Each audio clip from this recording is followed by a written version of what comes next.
Hello everyone. आज मैं फिर जेआईबी क्वेश्चन और आंसर करने जा रहे हैं। इसमें जो क्वेश्चन आएंगे उसका आंसर दिया जाएगा, समझा जाए कैसे क्या सही था। Which among the following are parties to a contract granted under the provision of India contract act 1872।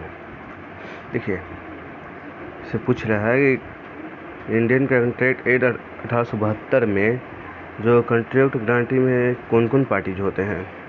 देखिए, गारंटी में कौन कौन पार्टी होते हैं। एक बैंक होता है, एक बोरोवर हो गया,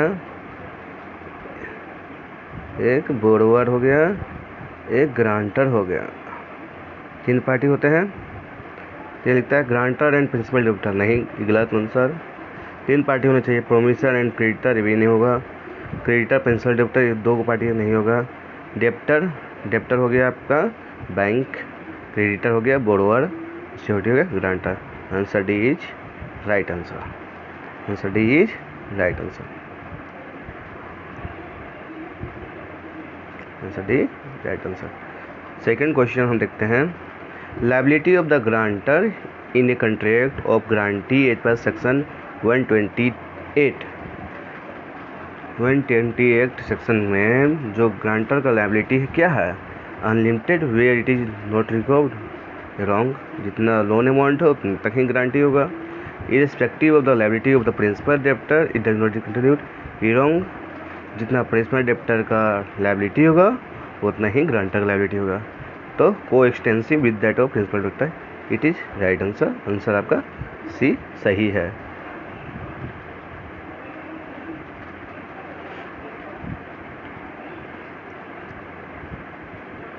ये देखिए लॉन्ग क्वेश्चन है, थोड़ा इसमें बहुत समझने वाली चीज़ है।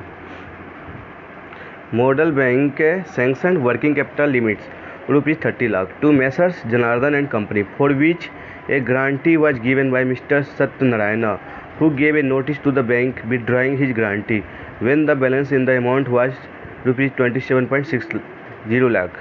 The guarantee bond provide for a notice for withdrawal for 2 months. तो इसमें बैंक क्या करेगा?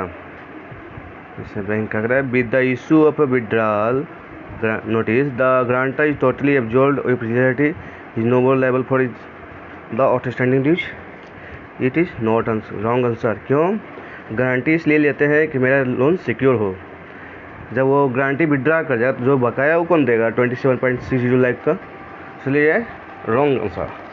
सेकंड है, after issue of the withdrawal notice the guarantor will be liable for 2 months during which the bank can recover the loan from the grantor along with other parties. तो क्या कर रहा है? विड्रॉल नोटिस इशू होने के बाद the guarantor will be liable for 2 months during which the bank can recover the loan from the grantor along with other parties. इसमें भी रॉन्ग आंसर्स। ग्रांटर एक कोलेटरल सिक्योरिटी लेता है, उसके तहत ग्रांटर भी होता है जो लोन को सिक्योर करने के लिए होता है। जब ये विड्रा करेगा तो हमको ग्रांटर से पूरा पैसा वसूल करना है, तभी ग्रांटर को हटा सकते हैं। ग्रांटर को लायबल बनाना है तभी हटा सकते हैं। ग्रांटर हटने पर उसकी जगह दूसरा सिक्योरिटी लेना होगा। ये भी wrong answer. Bank will send a notice to the firm for arranging another guarantee during 2 months period would continue with the operations. ये भी रॉन्ग आंसर्स। नया हम गारंटर अरेंज करेंगे तो जो पहले से आपका डेबिट हुआ है उसके लिए वो लायबल नहीं होगा, समझे?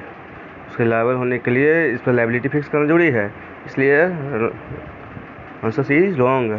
Bank will stop debit operation, right, to determine the liability of the grantor and inform the fund without withdrawal about withdrawal of guarantee and also for arranging other guarantees. It is answer D.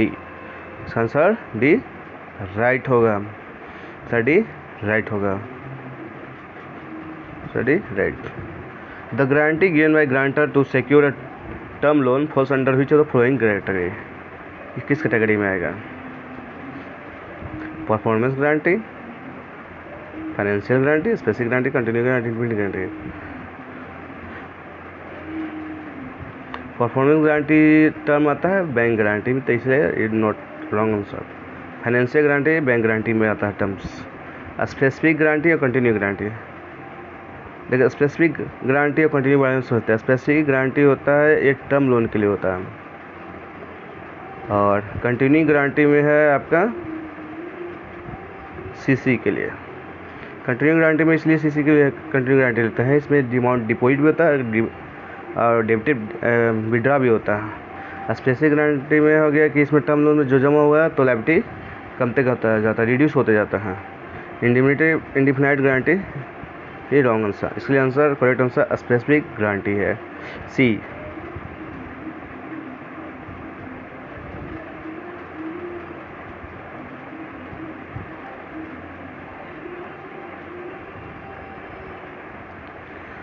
Next question देखते हैं। Mister G granted the loan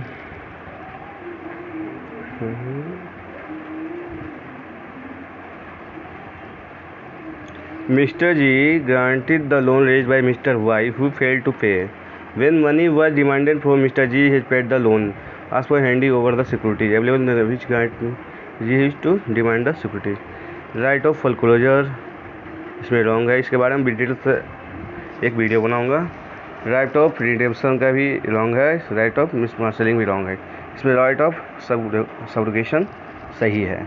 right of subrogation होता है कि यदि grantor पे कर दिया जब बोरोवर का पैसा, तो उसका जितना उसमें राइट था ग्रांट बोरोवर का एसेट पे, लोन से लिए एसेट पे, वो राइट ग्रांटर को मिल जाता है। इस राइट को कहते हैं राइट ऑफ सब्रोगेशन। इसका आंसर बी राइट है। Thank you for watching my video, please subscribe my channel.